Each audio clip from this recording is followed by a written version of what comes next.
Hello, Paris! We are here at the showcase with Intruders TV. Tonight we're here for the Herzblut label night, and I'm joined by Dominic Olberg, by Superflu, and Nicolas Marseille, who's playing now, and yeah, we're gonna have a good night here. But who are you? Me, I'm Stephan Bodzin. Guys, nice meeting you.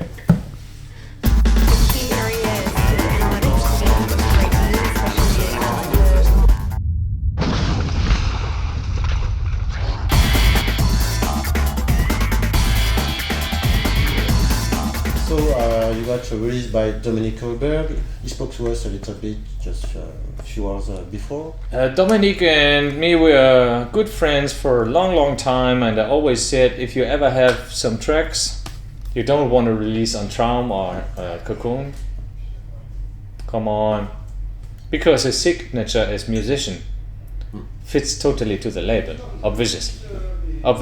He's doing techno with a highly musical attitude. That's what I'm doing.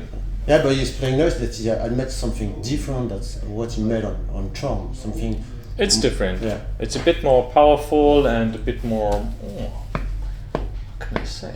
I can't describe this stuff.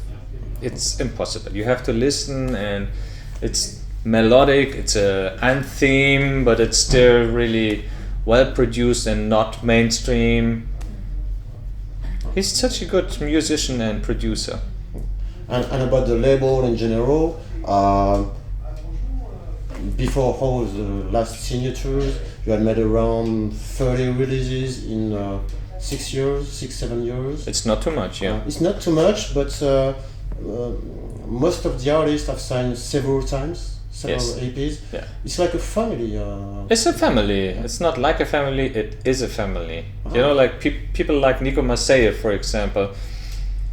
It started with a signing on the label, and now I'm going there for private holidays, and we're good friends. Yeah, and like with Florian Meindl, I know him very well, and so we may expect that the last artist to sign last year, for example, John Essel, Ron Emdale, and Pigendan, and Mark Rip, they may sign other EPs on your label. So They will. It's planned, or it's just discussion? It's planned. It's planned? Yeah, we're just talking, and there are these kinds of guys releasing really here and there, and they're like on 10 labels maybe, and all the labels want to repeat, you know. So I say, hey guys, feel free whenever you have a track which you think it fits on Herzblut, come on, the door is open, and let's do that. Okay. Especially Pick and Dan, they're a great producer. Yeah. Absolutely. And looking forward to have some stuff. I know that Roland Emdale at the moment is working on a Herzblut release, for example. I love his stuff, and he's a young and very ambitious artist. He's playing a trombone, really in the orchestra. He's really educated and good one. I like him. But some of them are confirmed artists, like Pigendan, John Essel. Do you manage in the same way or state of mind some guys like this, or some sort of newcomer, young guys like Trommer, Delong and Morin? Because it's not the same approach. It's not the same approach. It's but more artist development maybe for the younger. No, it's not the same approach, but that's why why I call that label Herzblut, because I give a shit on the approach, and on the strategy and on the plans, and that's not me, and that's not the label. I receive a good track, I release it. Okay. It's simply like that. I don't care where this stuff comes from and which approach the artist has, from which label he comes. I don't give a shit. I mean, I heard Trauma tracks and Delors and Morin tracks for 2 years now, and I didn't sign anything, but there's a point, wow, I got these tracks. And now here we go. That's cool. And for the youngest, did you meet them before I speak on a human way because most confirm, I suppose you met them in gigs. You had the time to have a friendship. No, not at all. I met Maxime already, but I don't want to say anything wrong, but I don't think I met Trauma or I forgot it. Can happen. I'm traveling too much, but it's not connected, you know. Yeah. It's not connected. Okay, sometimes I meet people and talk to them. Hey, can you ta ta ta ta ta? But no, it's cool if someone sends me a good tape. I'm listening to that stuff, and if it's good, it's good. If it's good, I hear it. Hopefully. But sometimes you can meet some people. You don't appreciate the guys. It's an opportunity, of course. When you're traveling this much and meeting people, hey, you want to listen to my track and so on, and that's good, of course. To have it personally, like you use stick, here you go. That works. And about you, to speak more about you, on your own name, it's been a while. You didn't produce something. I'm really talking about that for a long time now, working on the album and so on. I'm working a lot on it, and I'm not really satisfied. I have like a few tracks ready and 1 million ideas ready. I've been traveling too much the last years.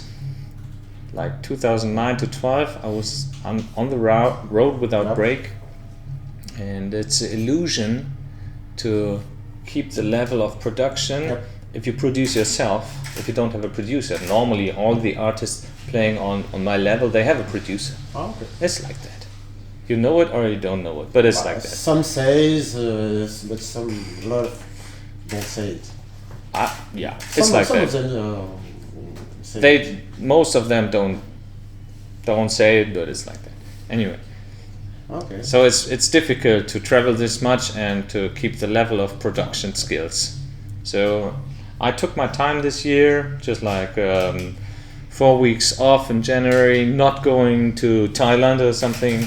Just spent the time in studio, and I'll have a baby break soon. My wife's pregnant and we're waiting for a daughter, and that will be like 6 weeks also in studio. And I'm pretty optimistic to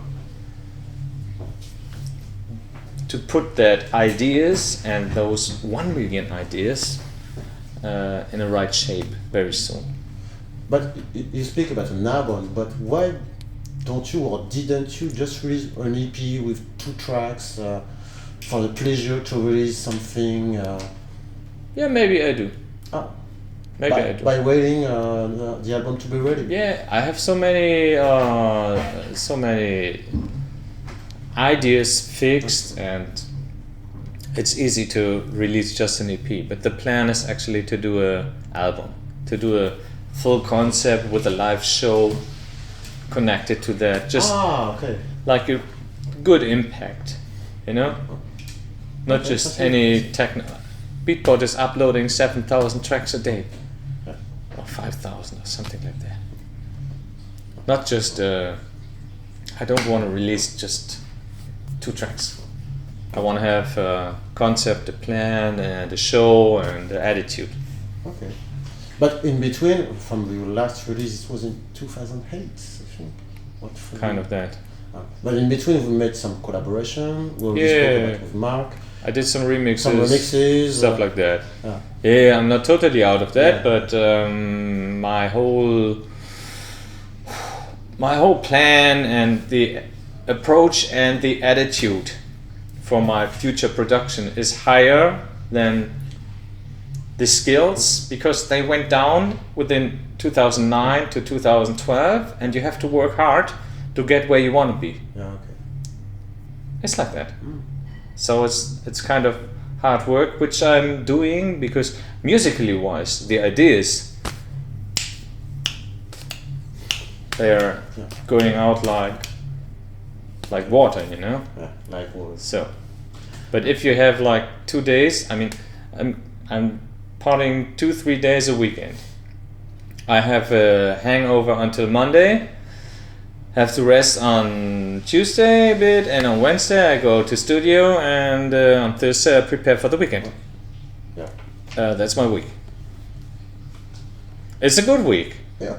It's not complaining at all. I love what I'm doing. But there's not this much time for studio. That's the point.